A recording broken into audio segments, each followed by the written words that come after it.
स्वर कथा चैनल के सभी बंधुओं को संतोष कुमार शर्मा का बहुत बहुत नमस्कार। साथियों, काशी और गंगा दो ऐसे नाम हैं जिनको सुनते ही कानों में रस धारा बह जाती, मन आत्म विभोर उठता है, एक धार्मिक सी भावना मन में आ जाती है। इसी काशी में, जिसका एक नाम बनारस भी है, उसकी विश्वनाथ गली में स्थित है काशी विश्वनाथ मंदिर। इस मंदिर में एक ज्योतिर्लिंग स्थापित है जो 12 ज्योतिर्लिंगों में 7वें नंबर पर आता है। यह मंदिर गंगा नदी के तट पर स्थित है।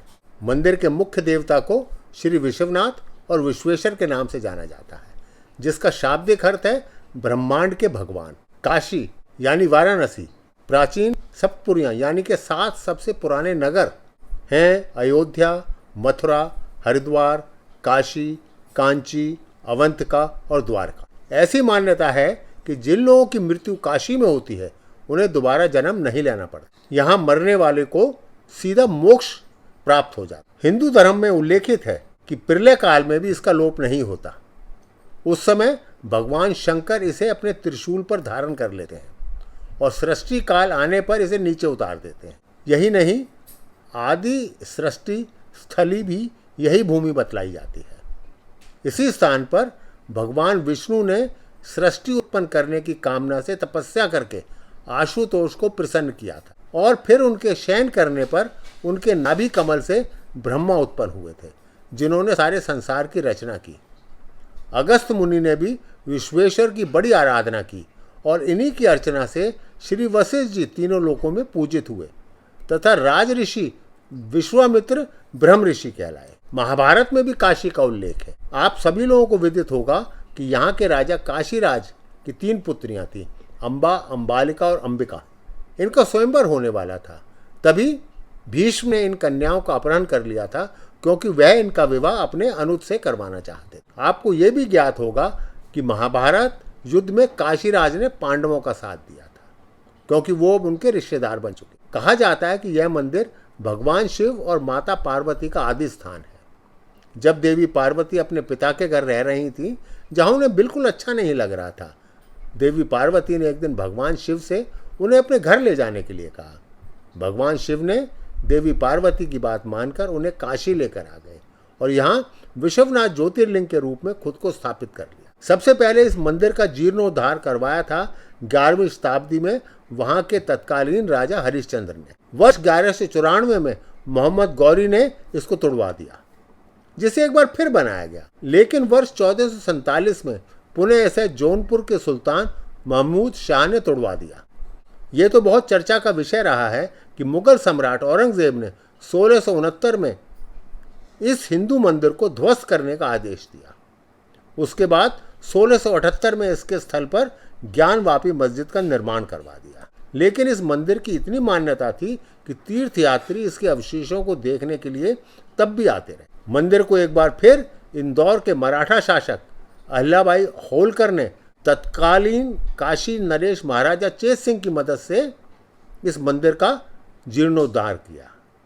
काशी नरेश महाराजा चेत सिंह ने सभी मराठा सैनिकों को और कारीगरों को सुरक्षा प्रदान की, जिसके कारण विश्वनाथ मंदिर का कार्य आसानी से पूरा हो पाया। एक बार फिर मुगलों एवं अवध के नवाब के नियंत्रण में यह मंदिर चला गया। तब 1740 ईस्वी में महाराजा बलवंत सिंह ने इसको उनसे मुक्त करवाया और एक विशुद्ध हिंदू राज की स्थापना की, जिसे नारायण राजवंश के नाम से आज भी जाना जाता है। काशी विश्वनाथ को लेकर बहुत सी पौराणिक कथाएं हैं। एक सबसे दिलचस्प कथा है जब भगवान विष्णु और ब्रह्मा में बहस हो गई, यानी कि वाद विवाद हो गया कि कौन अधिक शक्तिशाली है, कौन अधिक ताकत रखता है। इस बहस का फैसला कौन करता? तो इसलिए भगवान शिव ने विशाल ज्योतिर्लिंग का रूप धारण कर लिया।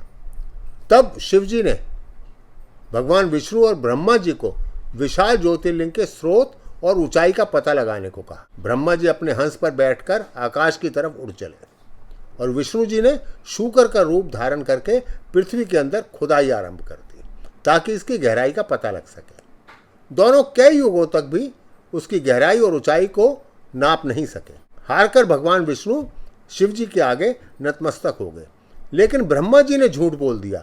उन्होंने कहा कि मैंने इसकी ऊंचाई का पता लगा लिया है। इस झूठ पर शिव क्रोधित हो उठे और उन्होंने ब्रह्मा जी को शाप दे डाला। इस शाप का तात्पर्य था कि ब्रह्मा को अब श्रद्धा प्राप्त नहीं होगी, जबकि विष्णु सत्यवादी होने के कारण शिव के समान रूप से ही पूजनीय होंगे और अनंत काल तक उनके लिए मंदिर बनाए जाएंगे। इस मंदिर के दर्शन करने के लिए आदि शंकराचार्य, संत एकनाथ और गोस्वामी तुलसीदास सभी का आगमन हुआ था। यहीं पर संत एकनाथ जी ने वारकरी संप्रदाय का महान ग्रंथ श्री एकनाथ जी भागवत लिखकर पूरा किया था और तब काशी नरेश तथा अन्य विद्वत जनों द्वारा उस ग्रंथ को हाथी पर धूमधाम से शोभा यात्रा में निकाला गया। पुरातन समय से ही अध्यावासन महीने में शिवलिंग की पूजा करने का विधान है। कहा जाता है कि इससे व्यक्ति के सभी कष्ट दूर हो जाते हैं। इस माह में शिव की आराधना मास से ही व्यक्ति की हर मुराद भी पूरी हो जाती है। भगवान शिव तो आप सभी जानते हैं कि बहुत ही दयालु हैं। वे अपने भक्तों के लिए बड़े कृपालु भी हैं। मात्र एक लोटा जल के अर्पण से ही वे खुश हो जाते हैं। फिर तो सावन महीना उनके माह के रूप में ही जाना जाता है। इस समय इनकी आराधना से जीवन खुशियों से भर जाता है। ये एक ऐसा मंदिर है जहाँ पर शिव और देवी के दर्शन एक साथ हो जाते हैं। ऐसा भी माना जाता है कि एक बार इस मंदिर के दर्शन करने और पवित्र गंगा में स्नान कर लेने पर मोक्ष की प्राप्ति हो जाती है। काशी विश्वनाथ ज्योतिर्लिंग के दो भाग हैं। दाहिने भाग में देवी शक्ति विराजमान है और एक भाग में शिव जी विराजमान है। मंदिर में एक छोटा सा कुआं भी है जिसे ज्ञानवापी कहा जाता है, यानी कि बुद्धि का कुआं। ज्ञानवापी का अर्थ होता है बुद्धि का कुआं। ज्ञानवापी मुख्य द्वार के उत्तर में स्थित है और मुगलों के आक्रमण के दौरान ज्योतिर्लिंग को बचाने के लिए ऐसा कहा जाता है कि इस मंदिर के मुख्य पुजारी ने ज्योतिर्लिंग की रक्षा के लिए लिंग के साथ कुएं में छलांग लगा दी थी। यहाँ एक सभागृह भी है और एक आंतरिक गर्भगृह है। ज्योतिर्लिंग गर्भगृह में स्थापित है और उसे चांदी के मंच पर रखा गया है। मंदिर की संरचना 3 भागों में है। पहला मंदिर पर 15.5 मीटर ऊंचा शिखर है, दूसरा सोने का गुंबद है और तीसरा गर्भगृह के भीतर सोने का शिखर है जिस पर एक ध्वज और एक त्रिशूल लगा रहता है। काशी विश्वनाथ मंदिर को स्वर्ण मंदिर के नाम से भी जाना जाता है।